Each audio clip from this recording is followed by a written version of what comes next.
ఇప్పుడు ఆంధ్రప్రదేశ్‌లో ఏ శాఖను ముట్టుకున్నా గూడా అవినీతే గనిపిస్తోంది. దాంట్లో వైసీపీ మాజీ ఎమ్మెల్యేలు, ఎంపీల పేర్లే వినిపిస్తూ ఉన్నాయి. సో, వాళ్ళందరి పైన ఎంక్వైరీ చేయడంలో గావచ్చు, అరెస్టులు చేయడంలో గూడా జాప్యం జరుగుతుంది. ఇది మంచి ప్రభుత్వం అని చెప్పుకుంటే సరిపోతుందా? ఎందుకు యాక్షన్ తీసుకోవడంలో లేట్ అవుతుందని చెప్పి కార్యకర్తల్లో కూడా ఒకంత నిరుత్సాహం ఉండింది. సో, ఎందుకంటారు? అంటే నేనేమంటున్నానంటే అండి, జగన్మోహన్ రెడ్డి అనే వ్యక్తి డిస్ట్రక్షన్ నమ్మేవాడు కాబట్టి, డాక్టర్ ఏమో మాస్క్ని అడిగితే డాక్టర్ని డిస్ట్రాయ్ చేయడం, టీచర్ ఏమో శాలరీ అడిగితే టీచర్ని డిస్ట్రాయ్ చేయడం, ఇలాంటి ఐడియాలజీ మన టీడీపీకి ఉండదండి. సో టీడీపీ ఏం ఆలోచిస్తుంది, ఇప్పుడు అదన్నీ క్యాడర్ చూసాక ఇలా ఎందుకు మనం చేయలేమని ఒక 20% అనుకుంటారు, నేను కాదని. కానీ తప్పు చేసిన వాడిని అరెస్ట్ చేయాలనే ఆలోచన చంద్రబాబు నాయుడు గారిది. తప్పు చేసినప్పుడు ఆ ఎంక్వైరీస్ జరుగుతున్నాయి కదా. ఇప్పుడు ఊరికే ఎన్ని అరెస్టులు జరిగాయండి, ఇప్పుడు వీళ్ళందరూ తప్పు చేసిన వాళ్ళు కాబట్టి అరెస్ట్ అయ్యాయి. ఇప్పుడు అక్కడ క్వార్జ్ ఏదో స్కామ్ జరిగింది నెల్లూరులో అన్నారు, ఇప్పుడు ఇన్వెస్టిగేషన్ జరుగుతుంది, తప్పు జరుగుతుంది అంటే 1 year అయిందండి అంతే. ఇప్పుడు ఇన్వెస్టిగేషన్ అంత ఫాస్ట్గా చేసేస్తే అది ఇల్లీగల్గా చేయలేము కదండి. లీగల్గా లెజిటిమేట్గా పోలీస్ ఎంక్వైరీ జరిగి దాంట్లో తప్పు జరిగినట్టు వాళ్ళు అరెస్ట్ చేస్తారు. అదేవిధంగా లిక్కర్ స్కామ్లో అంతమంది అరెస్ట్ అవ్వడం, అది కూడా right hand of Jaganmohan Reddy గారు, ధనంజయ రెడ్డి గారు అరెస్ట్ అవ్వడం, ఇవన్నీ కూడా జరిగాయంటే వాళ్ళందరూ తప్పు చేశారు కాబట్టి అండి. అక్కడి నుంచి ఎప్పుడైతే ట్రేస్ ఫైండ్ అవుట్ చేస్తారో ఆటోమేటిక్గా అరెస్ట్ చేస్తారు పోలీస్. అలాగే ఏంటంటే ప్రతి డిస్ట్రిక్ట్లో కూడా ప్రతి దగ్గర స్కామ్ జరిగింది. నేను ఇందాక అదే అన్నాను, క్వశ్చన్ అడుగుతున్నప్పుడు ఎవరో మనిషి అడిగారు నన్ను, అంటే డబ్బులు ఎందుకంటే ఇలాగే సంపాదించాలంటే లెజిటిమేట్గా సంపాదిస్తే, ఇప్పుడు హెరిటేజ్ పెట్టారు, 91 నుంచి కష్టపడ్డారు, షేర్స్ పరంగా పెరిగితే ఆయన ఈరోజు డబ్బులు వస్తున్నాయి.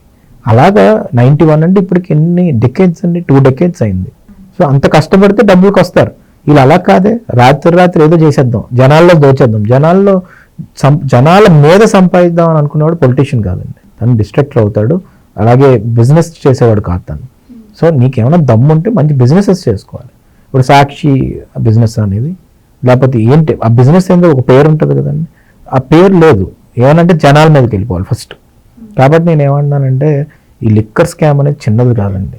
లిక్కర్ స్కామ్ అందరూ జగన్మోహన్ రెడ్డి చేశాడా అది చేశాడా తర్వాత విషయం, కానీ దాంట్లో కోట్లాది స్టోరీస్ చూస్తే ఎంత బాధది. చాలా మంది 30,000 మంది మాడించారు, ఎంత మంది అండి. అసలు నిన్న ఏదో ట్రైలర్ రిలీజ్ అవుతే నేను చూశాను సోషల్ మీడియాలో. దాంట్లో ఒకడు షాప్ కీపర్ చెప్తున్నాడు, నేను ఈ షాప్లోనే పనిచేశాను, వైఎస్ఆర్సీపీ వాళ్ళే నాకు ఉద్యోగం ఇచ్చారు, కానీ హ్యుమానిటేరియన్ గ్రౌండ్స్లో కనీసం జాలనేది ఎవరికి లేదన్నా, ఇది స్పిరిట్, ఇది మందు కాదు అంటున్నాడు.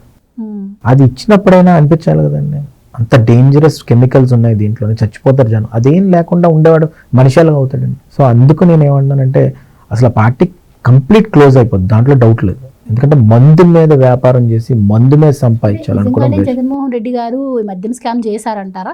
లేదు అంటే ఆయన హయాంలో మీ పార్టీకి సంబంధించి చాలా మంది నాయకులు, ఈవెన్ మీ కుటుంబం కూడా చేత ఇబ్బందులకు గురైంది, సో ఆ కక్ష పెట్టుకొని ఆయన మీద ఇప్పుడు అది రివెంజ్ తీర్చుకుంటున్నారు. ఇప్పుడు పాయింట్కి వచ్చారండి మీరు.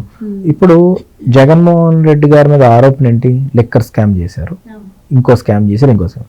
మా కుటుంబం మీద ఆరోపణ ఏంటి, సోషల్ మీడియాలో పోస్ట్ పెట్టాం, లేకపోతే గవర్నమెంట్ని తిట్టాం. నా మీద మా నాన్నగారి మీద కలిపి 22 ఎఫ్ఐఆర్లు ఉన్నాయి. 22 ఎఫ్ఐఆర్లో మీరు సెక్షన్ చూస్తే సోషల్ మీడియాలో పోస్ట్ సీఎంని తిట్టారు. అంతేకాని మా నాన్నగారు అప్పుడు దాకా 7 మినిస్టర్లు చేశాడు. మీరు ఎందుకు నువ్వు స్కామ్ కేసు పెట్టలేకపోయావు, ఒక అవినీతి కేసు ఎందుకు పెట్టలేకపోయావు, ఒక కరప్షన్ కేసు ఎందుకు పెట్టలేకపోయావు? ఎందుకంటే నీకు ఎప్పుడు కూడా మేము అలాంటి ఎక్కడా కూడా మేము అలాంటి చేయలేదు కాబట్టి మేము నిజాయితీగా పోరాడాం. ఇప్పుడు నేను ఖచ్చితంగా కెమెరా ముందు నేను అడుగుతుంది ఏంటంటే క్వశ్చన్, మీకు ఫస్ట్ వస్తుంది ఏంటి, మర్డర్ ఒకటి జరిగిందంటారు, రాజకీయ మర్డర్ చేశారంటారు, లేకపోతే లిక్కర్ స్కామ్ అంటారు. ఈ లిక్కర్ స్కామ్లో దొరికింది ఎవరు, నీ రైట్ హ్యాండ్సే కదా. మరి వాళ్ళు దొరికినప్పుడు క్లియర్గా అర్థమైపోతుంది కదా. ఆ గెస్ అని కూడా మేము అనం, ఇంజెక్షన్తో అయినా ఆలోచిస్తే అర్థమైపోద్ది కదా ఇలా చేశారని. సో అందుకనే ఇన్వెస్టిగేషన్లో ఉంది కాబట్టి దానికంటే డీప్గా మేము మాట్లాడలేము.